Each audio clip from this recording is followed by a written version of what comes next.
Welcome to Leveled Up with Justin Roff. Today I'm here with Justin, an internal recruiter at Dedicated IT, an MSP, a fast-growing MSP, if you will. Um, Today, Justin and I are talking career paths, hiring, and one key takeaway for both MSPs and job seekers. So with that, Justin, how you doing today? Thanks for having me on. Super excited to talk about it. Love just getting out there. I mean, I talk about DIT for a living, so when we talked about it, I just said this is right up my alley. Um, DIT has been a place where I landed in 2 years ago, not knowing anything about MSPs, and the longer I'm there, the longer or the more I realize that DIT is a really special place, even within the industry. Non Privately owned, not seeking private equity endorsement, growing at a really high rate. We've got a 10-year average over 40% year over year. And, now I know how, what that means in terms of the industry. And I'm really happy to be here. So that's a nice little tidbit about Dedicated IT. Tell me a little bit about you, Justin. I have been in recruiting for about 5 years after doing a biology track in college, getting into canine training for a while, which was an amazing job. Would totally have been there 100% if I could have made the offer work. It was just too small of a company at the time. And no, I'm super happy that I jumped in. My fiance pointed me to a job 5 years ago that was like, hey, you could go in and work and help people find opportunities and stuff. I have to have a purpose behind what I do. I can't sell anything I don't believe in. I'm not one of those people who can sell just about anything, and that might be a flaw, but I think it's my superpower. How did you get into the MSP world? My previous boss at a staffing agency that I worked at, I worked there for 3 years. She was my boss, or she was the HR department most of the time there, and she came to dedicated IT first. So it was a really easy jump for me because 8 months, 10 months later or so, after she had left, she came and said, hey, I think this would be an incredible place for you. We're going to hire on our first internal recruiter. We need somebody who can own the process from start to finish. And I think you're the person. So I met with the executives. We interviewed for about 3 months because it wasn't a fully greenlit position just yet. They had me do some practice searching, and I don't know if I could ever get him to admit this, but I heard through the grapevine that I gave them one of their best interviews ever, period, during that practice round. And that's what sold them on me. That's awesome. Yeah, What's something about your approach to recruiting that you think sets you apart from other internal recruiters? that's a good question. I think I bring a lot of fun to it. I operate fast. I'm not leaving any candidates out in limbo. If I make a mistake, I'll own it. If a candidate says, "Hey, I thought this was today and I set it for tomorrow," I'm not going to put that back on the candidate, or there will be no illusion about what's going on, where you're at, what your standing is. I'll give real feedback too. That's something that, as long as I feel like the candidate is open to it, I will tell them, hey, you got the job for this, and here's what we noticed that we want to work on going into this. Here's some of the expectations that we saw and that we want to set for your employment here. And if you didn't get the role, I'll tell you, hey, like, this is what I saw during it. Some candidates will ask me, why do you think I didn't get it? Or what is it about my approach? And I'll tell them, like, hey, in a loving, kind, caring way, just, these are the things I think you could do better. Here's how I think you could position your resume better. These are the things that my team didn't like when we heard. One candidate recently had told us they wanted X number of dollars. And then when they went to speak to one of our executives during a third round interview, they quoted a number $30,000 higher. And that didn't bode well for our executives, because they were like, well, now you're opening up questions. You're opening up, you're causing us to question your integrity. Right. So, I'll just give them that feedback, and I'll try and treat them like people. We're here to do good things with good people. It's something that DIT runs on. Consistency is usually a factor when it comes into interviewing candidates who do that kind of thing. And it's also, it doesn't represent the candidate all that well. It kind of separates those types of candidates from the ones that are reasonable. So the reasonable, consistent types are always fleshed out at the end of the day. Yeah. I mean, everybody wants safety, especially during an interview. You're either on the market having maybe you got affected by a layoff or something like that, or you're considering leaving your employer. And there's a lot of risk in that. So we want to take care of you and make the interview process super seamless, make sure you understand everything about what we're thinking. I'll confirm offers, hey, we're going to go meet the client and they have the final say so. But here's what we're going to offer you going into it, just so that we don't get to the final hour where everybody likes it and we fall apart because of logistics. Have the salary conversation in the first interview, and then make sure that we're also taking a risk on you. So we want to see consistency on your part. We want to feel safe bringing you in. Yeah, good points. Wow, you've learned quite a bit. Quick 5, 6 years you've Yeah, been doing I, this. I think I just crossed my 10,000 hours to call myself a low level expert, maybe. But it's just people, just talking to people all day. It's very good. So tell me, you talked a little bit about dedicated IT earlier in the call. For those who don't know dedicated IT, tell us what the company's all about. DIT, and one of the reasons I really love hiring here is that all the way from top of our CEO to our newest employee, the culture is strong. We are privately owned and planning to stay that way, which is a little bit uncommon in the MSP space where it is so lucrative to sell out. I mean, you can get multipliers that'll blow your mind for how much you can get for your company. And so there's no shame in that absolutely at all, but we are on a mission to show that we can compete with some of the private equity giants in the space while being owner controlled, while not having a parent company, while doing everything organically, trying to work with, like I said, good people doing things with good people. And that's we're focused on healthcare, even focused on the larger, or what you would call mid-market, mid-sized healthcare.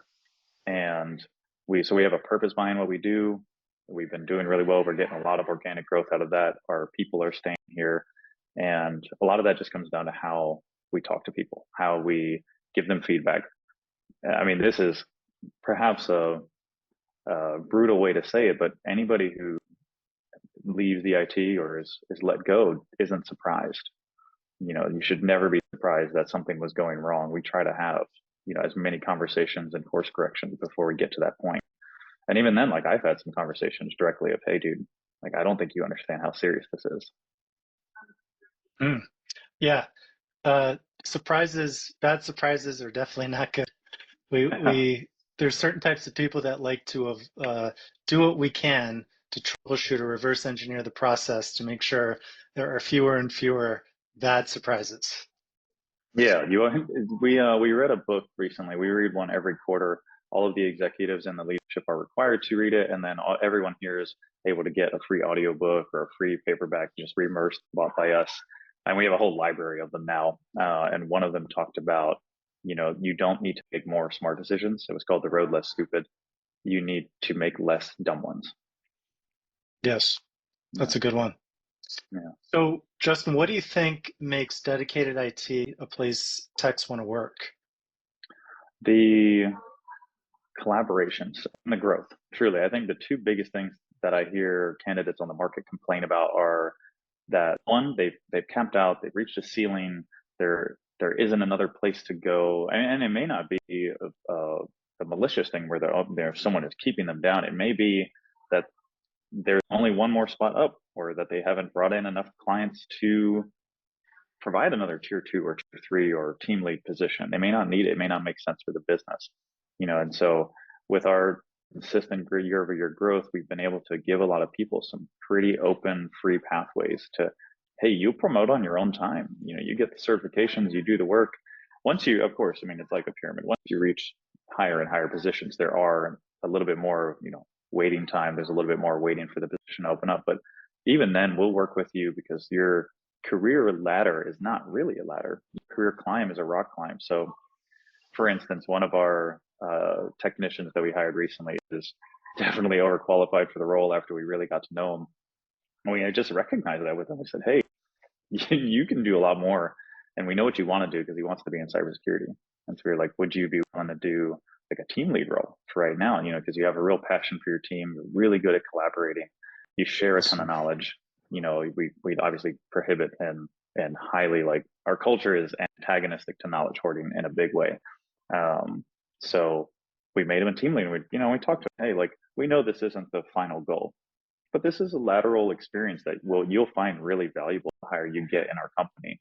And he was more than happy to jump into it. That is awesome. Well played. Yeah, yeah. It's nice to hear these stories about the unique set of MSPs that actually have that ability to give a career path to somebody internally. Mhm. It's really nice to have proof of that out there, and many of our clients do as well. So that's kudos to you guys. Yeah, yeah. I hear that.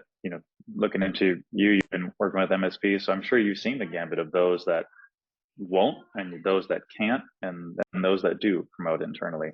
Every position that I get that comes my way has already been vetted with everybody internally. Hey, I need you to search for this, and I know going into it now after 2 years, they've talked to everyone they can, or they'll come to me and, hey, do you know anybody that could take this role? So we don't have to post it online. So I don't have to have you go do any searching. That's kind of the mentality. That's awesome. And what is your philosophy on interviewing, potentially when you don't have to, like in a proactive manner? I think that just comes with transparency around what's going on. I will say I have not mastered that art of, we've been growing at such a rate that they keep me pretty busy with current openings, but we have a pipeline of people that I know are A players that we'd love to bring on that are just waiting for the right time, whether it's the right time in their life or the right position for them to open up, and you'll see that especially on, I'm sure you've seen this, like higher level people for directorship positions or chief information officers. You want to have that, and that just comes with setting the tone, right? If I was hiring you, I'd say, hey, Ted, I don't have another recruiter spot right now, or I don't have another director of talent acquisition, but I think your experience is fantastic. We are probably going to have something in 6, 8, 10 months. And I'd like to just stay in contact every 2 months, 3 months, and just, maybe we can grab lunch together here and there. And just keep in mind, and that gives you a lot of time, especially at the higher level roles, for you to feel the company. You've got an open line to me that you can reach me any time of day and just ask questions. Check us out online, see how we post, check out our reviews on Glassdoor, and not just in an instance, but over time, So that's as much as I've learned about that kind of proactive recruiting. I will say again, I'm still learning that. That's probably my next mastership. Actually, sounds like you know quite a bit about it. I think I don't know, but yeah, we're trying. So what's the biggest focus for your team right now? You're scaling fast, you're growing. You just had a whole bunch of hires this week and last week. You're refining the process. What's the big focus? The big focus for dedicated IT overall, and something I love about our executives, is they're very intentional and they're very aware of their own shortcomings. We participate in IT Nation Evolve. Shout out to them, because without their peer group platform, I mean, we learn so much from competitors. Truly, people that we're in friendly competition with, who are willing to share their knowledge, and we do back and forth about what challenges you face as you scale an organization. What is it like to go from 30 people, 40 people in 2020 to 120 people? That's so we're intentionally looking internally at our own operational maturity levels and saying, where are we failing? What processes aren't built out? What communication structures? What workflows? And then something I really personally love about my position is that I act as a sort of bridge between the executives and the people we bring in, because I know so many of them now, and so I can kind of test sentiment of like, hey, what are the people feeling on the other side? Because I have to take that and make promises to candidates who are wanting to join the company. So I make sure that we uphold what we're talking about. And then, of course, like sometimes that top down translation doesn't always go well, going through 2 or 3 layers of management. So when people ask, I'll say, hey, no, here's the real context. What's going on?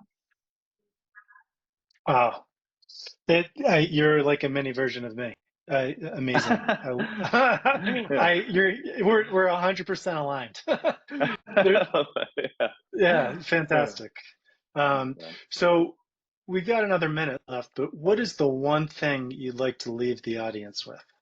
What piece of advice to MSP owners or candidates who are listening, what piece of advice would you like to leave them with?